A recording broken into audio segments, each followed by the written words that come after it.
pouvez vous installer rapidement. Je sais qu'il y a un petit turnover Voilà, de salle. Et comme on est un peu contraint par le temps, il y a des places devant. N'hésitez pas. Je vois qu'il y a une longue file d'attente à l'extérieur. La prochaine fois, peut-être qu'on peut commencer à faire rentrer les gens avant. Peut-être tu peux commencer, Vincent, et puis ça va. Voilà, les gens vont s'installer comme on a un petit timing à tenir. Je vais peut-être représenter nos panélistes, ce qui permettra précisément aux uns et aux autres de s'asseoir, peut-être d'aller converser, pour ceux qui veulent poursuivre la discussion, de l'autre côté. Merci. Si vous voulez continuer à discuter, c'est mieux de l'autre côté. Ici, on va se parler, on va essayer de s'écouter, de dialoguer. Et puis, il y a vraiment une très bonne organisation parce que le panel précédent a vraiment lancé les sujets dont nous allons discuter pour ceux qui étaient là. Je crois vraiment c'est le choix des mots, par exemple, le choix des mots, du vocabulaire, le ton sur lequel on s'exprime, la capacité à ne pas simplement décrire la situation, mais aussi éclairer des voies de passage. Sans naïveté, sans greenwashing. Il y a quand même des choses difficiles à faire. Et puis, on a la chance d'avoir dans ce panel des gens qui ne sont pas simplement journalistes, pas tous en tout cas, il y en a un, disons qu'on... Voilà, et puis d'autres ont fait aussi un peu de journalisme, je crois. Mais il y a aussi des gens qui agissent aussi, qui contribuent à nourrir nos débats d'idées, nos imaginaires, qui choisissent des mots aussi, et qui réfléchissent à la façon dont on peut réussir cette transition. Alors que ça a été redit par les scientifiques du panel précédent, bien évidemment, la situation est plus préoccupante et on a très peu de temps en fait pour agir. Donc il y a une mobilisation collective. Valérie Martin, on va commencer avec vous. Parce que d'abord, vous êtes à la fois un acteur légitime, ancien, ça a été créé dans les années 70, après déjà le moment du premier choc pétrolier. Donc il y avait l'ADEME ensuite s'est constitué de différentes structures qui ont été créées à ce moment-là. Et donc il y a une légitimité aussi, une place, j'allais dire, dans la société de l'ADEME, dans la société que l'ADEME a prise au fil des années, qui est devenu un acteur très important avec beaucoup de moyens, et qui a aussi en charge, et c'est ce dont vous vous occupez précisément, aussi des actions de communication à l'égard du grand public. C'est aussi un lieu qui dialogue avec les associations, les entreprises, toutes les forces de la société, mais aussi avec des campagnes de communication. Et il y en a d'ailleurs en ce moment qui sont en cours. Et pour introduire cette discussion, je pense que c'est très important de vous entendre sur la façon dont vous procédez. Comment vous calez justement ce qu'on vient de se dire, le ton, le choix des mots, comment on parle au très grand public sur une question aussi centrale sur laquelle on a tous un avis. Bonjour à tous d'abord et puis merci pour l'invitation et pour votre question.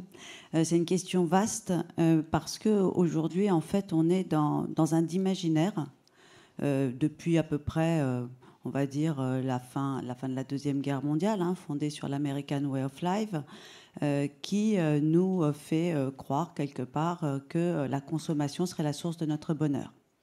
Donc, à partir de là, on sait aujourd'hui... Que les démocraties seraient éternelles. Et on sait aussi, et je pense que ça a été très bien dit dans la table ronde précédente, que le modèle de développement actuel, de toute façon, n'est pas viable, puisque cette surconsommation, c'est une surconsommation de ressources. On a tous les drames liés au changement climatique auxquels on est confronté. Bref... il est urgent de proposer de nouveaux imaginaires, les imaginaires de sobriété désirable, et je mets sobriété avec un S, je pense que c'est important, il n'y a pas une sobriété absolue, mais en tout cas des sobriétés désirables, et puis de la résilience solidaire, parce que là aussi, c'est important de parler de transition juste. Si en plus on s'accorde tous, et c'est peut-être ça aussi l'objet de notre table ronde, que la transition écologique, c'est avant tout une transition culturelle, parce que tous ces imaginaires, forcément, ils influent sur nos représentations, ils influent également sur nos modes de vie. Eh bien, il va être important de pouvoir essayer d'insuffler auprès des citoyens, et remarquez bien, je dis bien des citoyens et non pas des consommateurs, puisque trop longtemps on a voulu nous réduire à ce niveau-là. On y reviendra d'ailleurs parce que notre cerveau fonctionne aussi un peu comme ça. C'est exactement ce que il y a aussi, entre le citoyen et le consommateur, il y a aussi des batailles dans nos différents cerveaux, on va dire, si j'ai bien compris. Exactement, mais ce que je voudrais dire, c'est que par rapport à tout ça, ce qui nous importe, c'est de nous dire, quelle société voulons-nous collectivement co-construire ? Comment faire pour aller vers un monde qui soit plus sobre et plus juste ? À partir de là, une fois qu'on est d'accord sur les constats, bien sûr, aujourd'hui, dans le dernier baromètre ADEME, on dit 81% des gens déclarent faire le lien et accepter l'origine anthropique du changement climatique. Bon, il en reste 19%, puis on voit que ça ne s'améliore pas. Je trouve que c'est intéressant de se poser la question de savoir quel monde on veut co-construire. Quel nouveau mode de vie? Quel nouveau mode de déplacement? Quelle nouvelle alimentation? Bref, ne pas laisser les gens en leur disant uniquement il y a un constat. On fait comment? Bien sûr. Il n'y a pas simplement un constat, Valérie. On a aussi le sentiment que l'engagement pour combattre le réchauffement climatique prend aussi des formes qui, dans les mots qu'on utilise, il y a des normes, il y a des renoncements. Il y a des politiques fiscales. Vous voyez, il y a une dimension, ça a été dit dans le panel précédent, il y a une dimension qui peut apparaître comme punitive ou restrictive, ou voilà. Et ça, on voit bien voilà. Et donc l'idée de dire, il y a aussi autre chose, il y a le futur désirable que vous évoquez. Évidemment, on a envie de vous suivre, mais on sent bien en même temps qu'il y a un poids très fort. Et c'est là-dessus que jouent les dénialistes qu'on évoquait avec David Chavaldas tout à l'heure. Voilà, il y a encore une perception assez négative de ce qu'il faut faire. Bien sûr, parce que c'est difficile de changer ses habitudes. C'est pas simple. C'est pour ça qu'il faut qu'on accompagne justement nos citoyens. Dans la dernière campagne qu'on vient de lancer, donc le 14 novembre dernier, qui s'appelle « Posons-nous les bonnes questions ». La question, c'est pas de culpabiliser les gens, c'est de les inviter à les interpeller, de les accompagner dans les questions qui peuvent se poser. Alors racontez quand même, parce que c'est extrêmement intéressant. Alors, en gros, dans cette campagne, on dit aux gens, voilà. On est dans un magasin. On est dans un magasin. Et donc, à partir de là, une personne arrive et dit, voilà, j'aimerais par exemple changer ma machine à laver parce qu'elle a un petit problème. À ce moment-là, un conseiller de vente plutôt atypique intervient et dit moi non, j'en rachèterai pas. Mais pourquoi? Mais parce que c'est un petit problème. Vous avez pensé à la réparation? Ah non. Et ce vendeur atypique, il porte un nom. C'est un dévendeur. Mais les dévendeurs, ils n'existent pas. Et dans cette campagne, l'objectif, c'est d'accompagner la réflexion de façon à ce que les gens prennent le temps de se poser les bonnes questions avant de faire un acte d'achat, avant de pouvoir, peut-être parfois de façon trop compulsive ou trop immédiate, passer à l'achat d'un produit neuf. Et donc on les emmène vers tout un tas d'alternatives qui sont aujourd'hui viables, comme la réparation, la location, l'emprunt, etc. Et le but, c'est de leur montrer qu'il y a le partage, le don. Il y a un certain nombre d'actions qui existent déjà et qui sont à la portée de chacun. Bien évidemment, ça ne veut pas dire non plus que les citoyens doivent porter tout le changement sur leurs seules épaules. C'est une première partie de notre campagne qui est en direction des citoyens et qui va être suivie par tout ce qui peut se faire au niveau des entreprises et des collectivités. On parle notamment d'éco-conception, mais aussi on parle en termes marketing de la création d'un marketing de la sobriété. Comment je fais pour partager de nouvelles offres qui vont me permettre, à moi, citoyen consommateur, de pouvoir mettre en cohérence justement ce que j'entends et puis ce que je peux, ce que je dois faire, et donc éviter les injonctions contradictoires permanentes. Et dernier point, aujourd'hui, on est dans une société, je ne sais plus qui tout à l'heure dans le panel parlait de la publicité, on reçoit en moyenne 1200 messages publicitaires par jour chacun. Et donc par rapport à cette pression publicitaire-là, notre campagne a pour objectif véritablement d'inciter les gens à se poser les bonnes questions, à reprendre la main sur leur consommation. On ne leur dit pas n'achetez pas, on leur dit réfléchissez, vous pouvez agir, c'est votre choix, c'est votre droit, c'est votre liberté de réfléchir aussi à vos achats. Voilà, merci Valérie. Ce qui est important aussi, c'est qu'on voit bien que dans les différentes campagnes de l'ADEME, il y a à la fois la dimension individuelle que vous avez évoquée avec l'exemple du désacheteur, du dévendeur, pardon, mais bon, qui peut avoir un impact sur les achats, et aussi bien évidemment de parler aussi à des dimensions plus grandes ou plus collectives, les entreprises, les ensembles de parties prenantes de la société. Sébastien Boller, alors vous êtes ingénieur, polytechnicien, vous êtes docteur en neurosciences et en fait, vous avez vraiment choisi en fait de vous intéresser à cette idée de passeur de science et à s'intéresser au fonctionnement de notre cerveau. Vous êtes concentré sur ce sujet-là. Vous lui avez consacré d'ailleurs plusieurs très bons livres, Le bug humain, Human Psycho, et puis le dernier là que j'ai avec moi, je vais montrer tout à l'heure, qui s'appelle Striatum, ou comment notre cerveau peut sauver la planète. Et ce que vous racontez dans votre livre, c'est que j'ai envie de vous faire réagir à ce que vient de vous dire Valérie d'abord peut-être. Comment notre cerveau peut interpréter ces campagnes, ces incitations à réfléchir avant de consommer, avant d'être dans le compulsif en gros. Qu'est-ce qui se passe dans notre cerveau quand notre cerveau entend ça? Est-ce qu'il a une chance? Est-ce que ce message-là a une chance d'être entendu? Oui, il a une chance d'être entendu.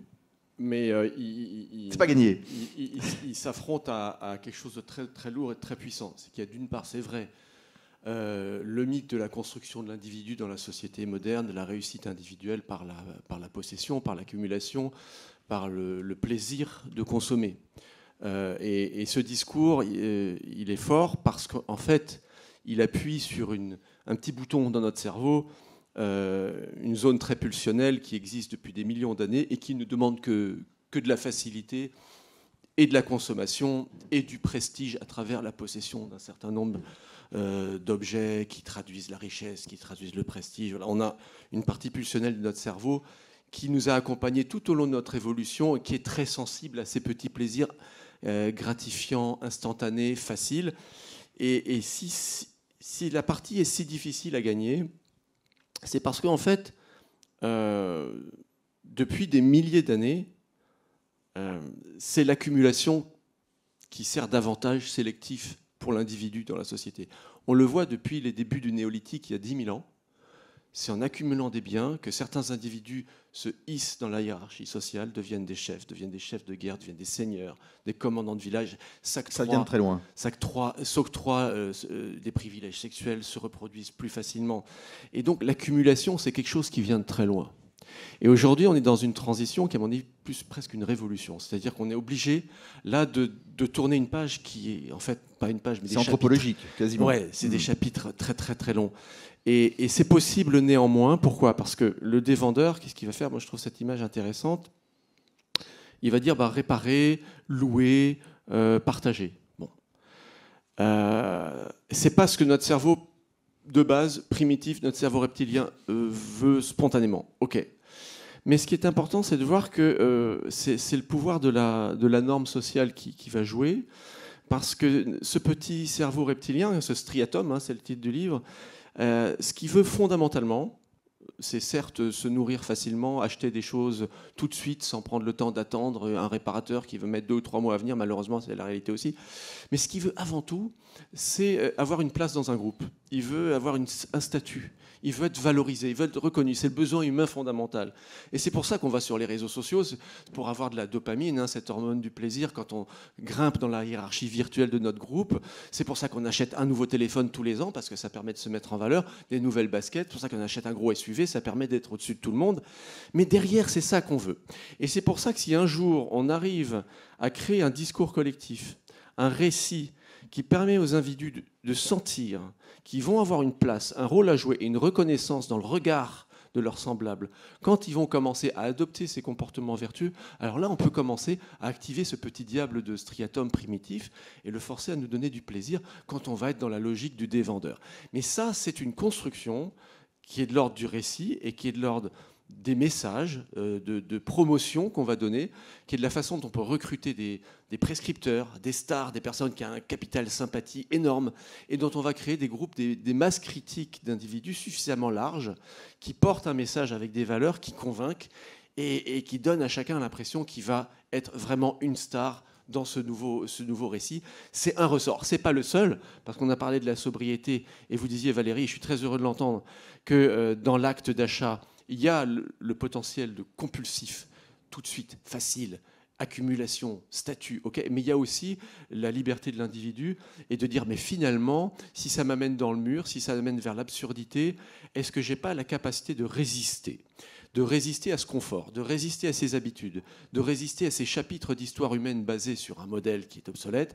Et pour résister, on dispose de cet outil fantastique qui est le cortex préfrontal. C'est la zone du cerveau la plus évoluée dans l'histoire de l'humanité, qui est 10 fois plus développée que chez tous les animaux et qui a été complètement abandonnée. Et à quoi elle sert ? Elle sert à dire non à nos envies instantanées pour privilégier un futur à long terme. Et elle arrive à le faire de façon très modeste, très faiblarde quand on est chacun dans son coin, mais elle arrive à le faire de façon très puissante dès qu'on est plusieurs et qu'il y a des règles d'équité et de transparence dans l'obéissance, entre guillemets, consentie à des normes, y compris restrictives, et ça c'est très important.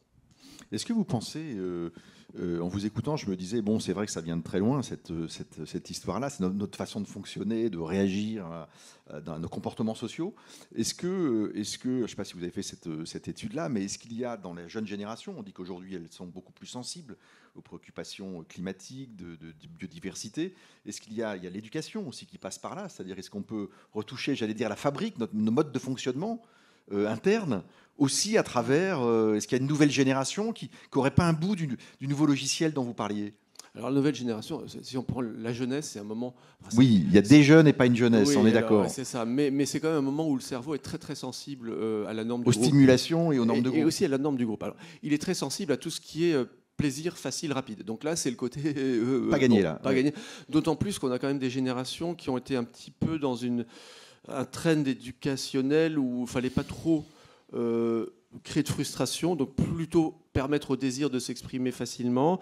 On est en train de revenir un petit peu là-dessus, mais disons que c'est vrai que les générations qui ont été habituées à avoir tout facilement n'ont pas forcément cette partie du cortex préfrontal très préparée pour aller vers la sobriété. D'un autre côté, le bon côté, c'est que c'est un âge où on est très sensible aux normes sociales du groupe. Donc quand on dit maintenant ce qui est cool, c'est ça, c'est un gros levier d'action. Et puis il y a aussi, c'est un âge également où la réserve d'énergie, c'est la recherche quand même d'idéaux et de sens. Et la recherche de sens, on voit comment elle s'exprime aujourd'hui, c'est dans l'éco-anxiété. Parce que l'éco-anxiété, c'est d'un seul coup le questionnement sur le sens des choses et la capacité à se projeter dans le temps long qui se heurte à une impossibilité. Et là, dès qu'on donne des voies, des lignes directrices, des récits qui permettent de visionner un futur qui fait sens, là, on peut accrocher beaucoup de monde chez les plus jeunes. Alors, on va essayer aussi d'accrocher beaucoup de monde. C'est avec vous, Valérie Zoïdo. Vous avez choisi aussi de vous intéresser finalement à aujourd'hui, j'allais dire, un mode de médias qui peut-être marche le mieux aujourd'hui. C'est aussi les séries populaires, le mode de série populaire. Et vous êtes à la fois journaliste, auteur, réalisatrice. J'ai regardé comment vous vous définissiez aussi, et vous vous définissez aussi comme une storytelleuse du changement individuel et collectif. Alors bien, quand on entend storytelling, on a un peu peur. On se dit, est-ce que c'est pas trop fabriqué ? Est-ce que c'est authentique ? Est-ce que voilà, puis c'est maniable, bien évidemment, les récits. Et vous avez créé ces moments, je crois, du confinement, que cette idée-là a mûri dans votre esprit, un truc qui porte vraiment un joli nom, l'Assemblée citoyenne des imaginaires. On a presque envie, là on projette un truc un peu, voilà, ça fait rêver déjà un petit peu. Alors, le truc a cheminé, si j'ose dire, si j'appelle ça comme ça a cheminé, et puis c'est en train peut-être de déboucher sur quelque chose, et j'ai envie que vous nous racontiez justement cette démarche, et là où vous en êtes aujourd'hui, parce que c'est une autre façon d'embarquer le sujet, et peut-être d'avoir un impact aussi sur nos cerveaux, nos émotions, et peut-être, partant, sur nos comportements sociaux. Merci beaucoup. Alors, je crois que le micro ne marche pas. Alors, prenez bien. Voilà, merci. Donc, bonjour à tous. Effectivement, c'est un projet qui s'est fait en plusieurs étapes. Je pense que la toute première étape, c'était à la marche du climat en 2018, où Valérie Martin, que j'ai croisée par hasard dans la marche pour le climat, enfin pas tout à fait par hasard, mais m'a dit « Fais-moi une proposition pour travailler sur les scénaristes ». Et donc c'est d'abord un projet où finalement l'idée était d'explorer la culture populaire Comment on pourrait justement créer une culture populaire autour de la société post-carbone. Et de là à démarrer une grande enquête auprès des scénaristes qui a duré 1 an pour justement comprendre mais pourquoi finalement on a toutes les solutions, parce que effectivement j'explore ces sujets depuis plus de 20 ans. Et je suis passée par le journalisme de solutions, par aussi les récits qui alpaguent, qui dénoncent, qui font peur, bref. Et en fait, on ne va pas plus loin, on ne passe pas à l'échelle. Et donc, l'idée était de comprendre, mais pourquoi on ne passe pas à l'échelle, et est-ce qu'on ne pourrait pas passer à l'échelle, finalement, à travers une culture populaire. Et donc, en tout cas, cette investigation qui a abouti sur un rapport de l'ADEME, que je vous invite à lire, qui s'appelle « Quel storytelling des enjeux actuels dans l'industrie du cinéma et des séries télé ?» Donc déjà, finalement, informe sur le fait qu'on ne passe pas à l'échelle parce qu'il y a plein de fausses croyances. Donc, d'abord, des fausses croyances sur les diffuseurs, enfin, de la part des diffuseurs, qui pensent que ces sujets ne plairont pas. Alors peut-être aussi que ces diffuseurs ont peut-être un peu peur de scier la branche sur laquelle ils sont assis, ça on ne sait pas. Et ensuite il y a aussi des fausses croyances de la part des producteurs qui sont persuadés que les diffuseurs ne vont pas prendre ces sujets. Les diffuseurs, eux, pensent que les scénaristes n'ont pas de bons projets dans les tiroirs. Enfin bref, c'est un énorme malentendu. Et donc l'idée déjà première de l'Assemblée citoyenne des imaginaires, c'était de se dire qu'à cela ne tienne, on va mettre tous ces gens autour de la table. Et puis... au lieu d'avoir des fausses croyances sur ce que veut le public, on va aller directement lui demander, finalement, quels sont les imaginaires que ces citoyens aspirent de leurs vœux. Et chose incroyable, il y a eu 50 000 contributions. Il y a eu 50 000 contributions, donc on a fait, vous parliez d'écoute avant de démarrer la table ronde, ou en la démarrant. En fait, on va d'abord aller s'écouter. Parce que je pense que c'est finalement ça, la vraie posture de la transition, c'est de savoir s'écouter. Et donc, on a écouté ces citoyens pour comprendre quels sont... donc leur compréhension des grands enjeux actuels contemporains, quelles sont les émotions qui les mettent en mouvement, parce que dans le fond, il ne s'agit que de ça, de comment on va se mettre en mouvement, quels sont les héros dans lesquels ils aimeraient se projeter et sous quel format. Donc après les avoir écoutés, donc on avait déjà des arguments auprès des diffuseurs pour se dire mais non en fait, mais les citoyens ils veulent vraiment qu'on remette en question le capitalisme.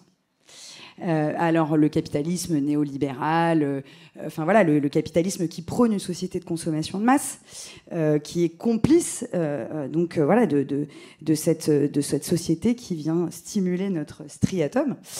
Et ce qui était très étonnant dans cette étude, cette toute première étape, c'est qu'en fait les citoyens sont inquiets pour leur santé mentale. Et ça, je trouve ça assez intéressant parce que ça veut bien dire qu'ils ressentent que finalement cette société du toujours plus, du toujours plus haut, du toujours plus... Du stimuli permanent, du stimuli permanent, du message sociaux. Permanent et de cette fuite en avant et de cette immédiateté et donc qui pousse à un essoufflement, en fait le citoyen se dit... ou les citoyens, mais en fait, moi aussi, je vais tomber malade, en fait. C'est un peu la société du burn-out, quoi. Donc, en tout cas, voilà, il y a une demande de, OK, est-ce qu'on peut juste s'arrêter et est-ce qu'on peut juste être en quête de sens? Et puis, aussi avoir, finalement, des héros ou des héroïnes qui seraient justement plus... avec des valeurs plus féminines, des valeurs de la guérison. Et parfois... une demande aussi de spiritualité laïque, mais de spiritualité. En tout cas, voilà. Donc, après cette première étape d'écoute, on s'est dit, OK, on va inspirer. Un peu comme je vous disais quand on a préparé la table ronde, en fait, inspirer de la Commission nationale du débat public qui, avant de faire débattre les citoyens, les forme pour comprendre la complexité des dossiers, pour l'Assemblée citoyenne des imaginaires, il fallait...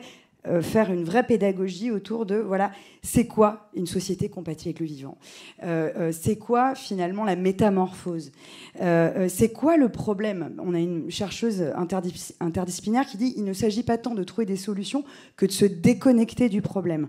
Et d'ailleurs, c'est pour ça qu'on a invité aussi Sébastien Boller dans nos formations. C'est bien parce que vous vous connaissez tous, en fait. On se connaît tous, en fait.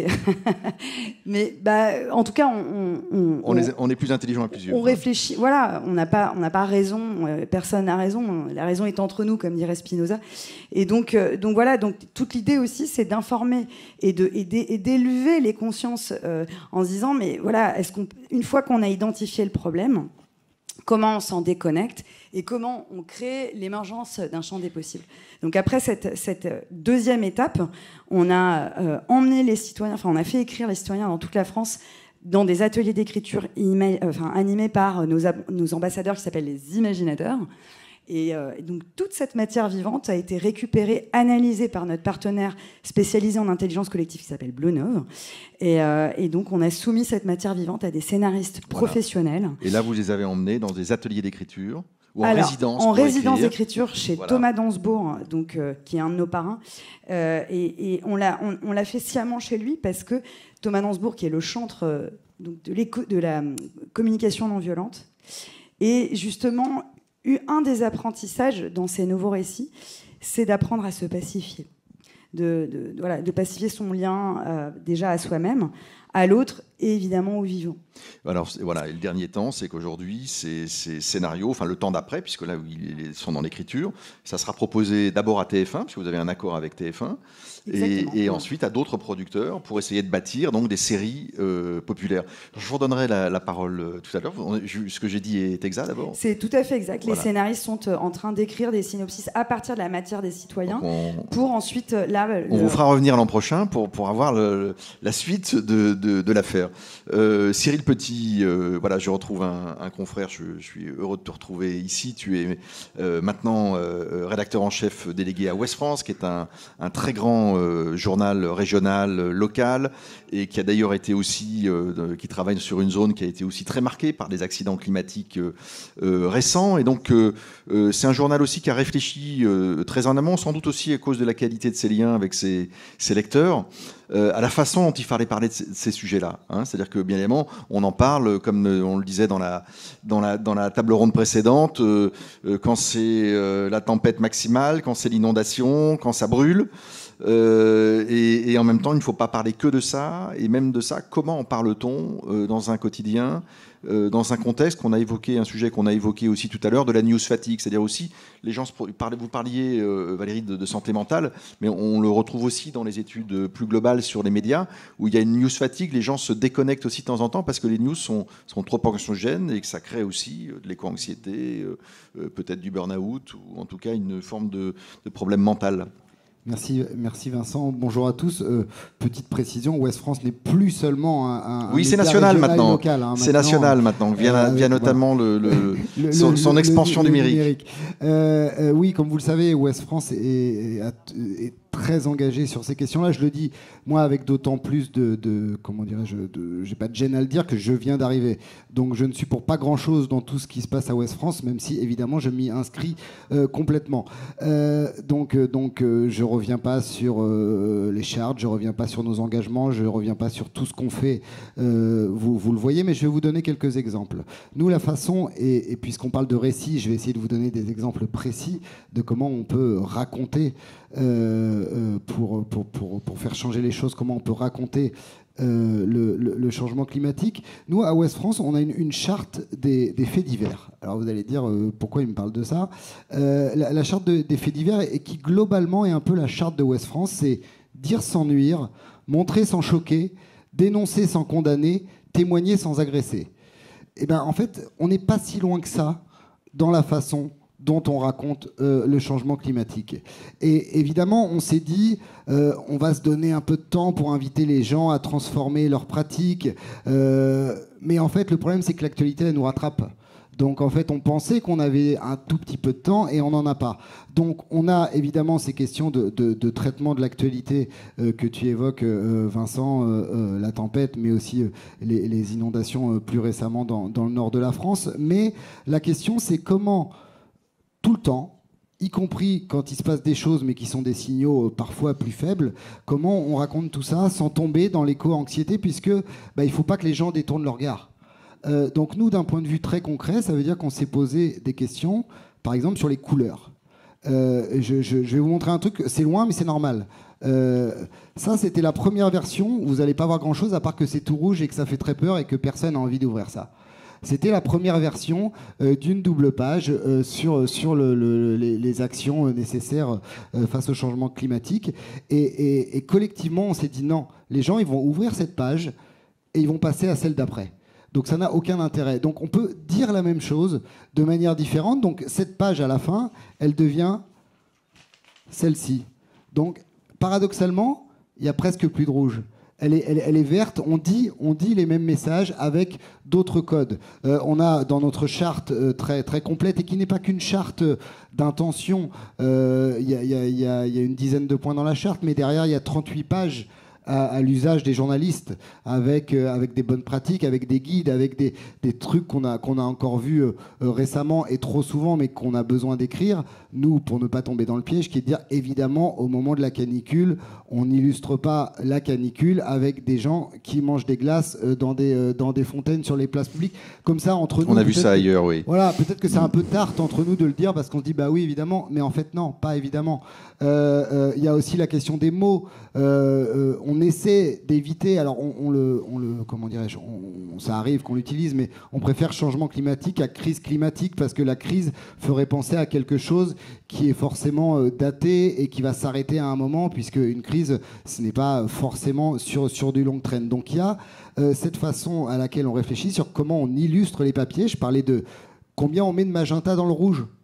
Comment on met de magenta dans notre couleur pour que ça soit pas complètement agressif. Ça, c'est un premier point. Les textes, je vous en ai parlé un petit peu. Les photos, bien évidemment. Le problème, c'est que très longtemps, le changement climatique a donné des magnifiques photos. Je mets des guillemets à magnifique, évidemment. Mais cette photo de l'ours polaire sur la banquise, souvent, graphiquement, ce sont des magnifiques photos. C'est pas la meilleure façon, quand on parle de récit, d'incarner ça auprès de nos lecteurs. Donc, récemment, on a fait deux choses, et après je te rendrai la parole, Vincent, mais je vais donner deux exemples. On a publié, il y a maintenant 3 semaines, un grand outil qui est un outil data qui permet à chaque Français, bien au-delà de notre territoire historique, à chaque Français d'aller mesurer son code-barre du réchauffement climatique. Vous allez sur westfrance.fr, vous tapez le nom de la commune où vous êtes né, vous tapez votre année de naissance et vous allez générer votre code-barre du réchauffement. Vous allez voir l'évolution de la température moyenne annuelle de votre commune depuis votre naissance. Et ça nous a permis, au-delà de cette data, d'incarner des sujets, de faire un tour de France pour montrer les petits trucs qui font que... Parce que là aussi, peut-être on en trouve, mais il y a encore plein de gens qui ne ressentent pas le changement climatique. Et donc, avant de trouver les solutions, il faut prendre la conscience. Évidemment qu'on a besoin des rapports, évidemment qu'on a besoin des scientifiques. Et nous, ils nous accompagnent tout le temps. On leur fait relire les textes pour ne pas écrire de bêtises, mais il faut l'incarner. Et donc, juste par exemple, et là, je vais contredire par rapport à ce que j'ai dit tout à l'heure. Je vous parlais du rouge. Ça, je vais vous montrer mon code-barre climatique. Donc, avec, depuis ma naissance... Et là, il y a du rouge quand même. Les évolutions qui pourraient se produire sur l'évolution de la température dans ma commune d'origine. Voilà. Donc, à un moment, évidemment, qu'il faut qu'on tempère les imaginaires, mais à un moment, ce qui est plus important que tout, c'est les faits.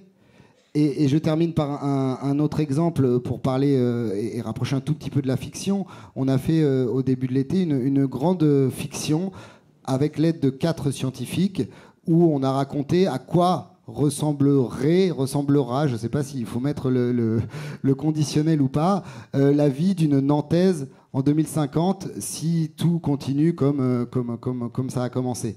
Et voilà, et donc je vous passe les détails que vous connaissez, mais voilà, la douche limitée à 3 minutes, le fait d'aller chercher de l'eau potable, bref. Donc voilà, donc c'est tous ces récits qu'on essaie d'inventer pour que le lecteur à la fois comprenne que oui, il y a urgence. Voilà, il y a urgence, mais on peut agir.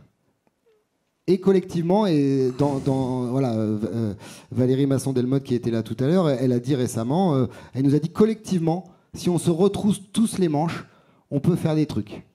Ça n'est pas foutu. On prend les questions de la salle s'il y en a. Une question. Est-ce qu'il y a une main levée? Oui.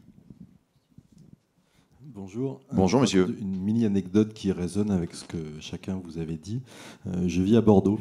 À Bordeaux, il y a la rue Sainte-Catherine. La rue Sainte-Catherine, c'est la plus grande rue, piétonne d'Europe et sans doute la plus grande rue commerçante. Elle a été utilisée d'ailleurs, elle est mentionnée dans un livre de Mehdi Messaoud, qui est un super livre sur la fouloscopie, sur l'étude de la foule que je vous recommande. Mais bref. Et par hasard, je me suis retrouvé rue Sainte-Catherine un dimanche qui est dans notre culture plutôt le jour de la sublimation, de la spiritualité, pour raisonner avec ce que disait Valérie. Je peux vous dire que dimanche, c'était une foule inimaginable. Elle fait 1 kilomètre de long, cette rue. Une foule inimaginable un dimanche. Alors le samedi, on le sait, mais un dimanche. Lié au Black Friday ? Sans doute pré-Black Friday, mais vraiment, c'est très, très angoissant de voir ça. Et mini question, est-ce que vous connaissez l'initiative qui s'appelle Nuances d'avenir ? C'est une association qui est suisse et qui vient de s'implanter en France, qui est une initiative que je trouve assez originale et très intéressante. Ils veulent mener des campagnes sur le climat à destination des publics conservateurs, ruraux, de droite. Et je pense qu'il faut étudier ce qu'ils font. Merci. Valérie, vous voulez réagir ? Merci beaucoup. Oui, c'est vrai que les offres promotionnelles, tout ce qui se passe en ce moment, on voit le Vendredi Noir, ça va être particulièrement... c'est déjà commencé, c'est de plus en plus noir. En fait, on est dans un moment où, sans arrêt, on est dans une forme de dissonance cognitive. Donc on ne peut pas... Bien sûr, ça nous paraît pour nous très inquiétant, mais en fait, on est à un moment où, à la fois, on nous parle, et notamment dans les médias, mais pas que, du fait des impacts liés justement sur le changement climatique, de nos modes de production, de nos modes de consommation, etc. Et dans le même temps, on nous dit il faut soutenir aussi une activité économique, il y a des emplois derrière. Et en fait, c'est pour revenir à ce que disait Sébastien notamment, le fait d'encourager les gens à la sobriété, ce n'est pas ne pas soutenir une activité économique. Il n'y a pas plus délocalisable qu'une activité de réemploi, de réparation. Voilà, c'est important aussi qu'on arrive à mettre cette information et cette musique dans la tête des gens. Et c'est pour ça qu'il y a un rôle majeur des médias. C'est pour ça aussi parce qu'aujourd'hui, on s'est beaucoup fondé pour parler de tous nos sujets sur de l'information seule. On a peu utilisé la dimension sensible. C'est la dimension sur laquelle dont Valérie parlait et que je trouve extrêmement intéressant. Et aujourd'hui, il faut qu'on arrive, pour faire récit commun, à la fois pouvoir apporter de l'information, à pouvoir en même temps toucher cette sensibilité, et ça ne veut pas dire bisounours, en se mettant dans des récits qui nous donnent envie et qui nous encapacitent ou qui nous empuissantent. Ça, c'est Valérie qui est aussi très spécialiste de ce vocabulaire-là, c'est-à-dire un vocabulaire qui puisse nous donner envie de passer à l'action. Et je mettrai juste une petite aparté par rapport à un terme qui a été utilisé 2 ou 3 fois, qui est celui de l'éco-anxiété. Il m'inquiète ce terme pour plusieurs raisons. C'est que l'éco-anxiété, je parle sous contrôle de Sébastien, pour moi, ça se référencie à une maladie. Ce n'est pas une maladie mentale. Je préfère qu'on parle d'éco-lucidité. Et dans ce qu'avait lancé notamment On est prêt avec leur campagne Tu Flippes, dont on était partenaire, on voit très bien qu'il y a 5%, je parle à peu près de mémoire, de gens qui sont éco-anxieux. En revanche, il y en a beaucoup plus qui sont éco-lucides. Et quand on est éco-lucide, quand on vous apporte un certain nombre d'actions ou de choses qui vont vous permettre d'agir, eh bien, du coup, on vous permet de pouvoir passer à l'action. Et je trouve que c'est beaucoup plus porteur de sens, parce que sinon, ça nous cornérise un petit peu.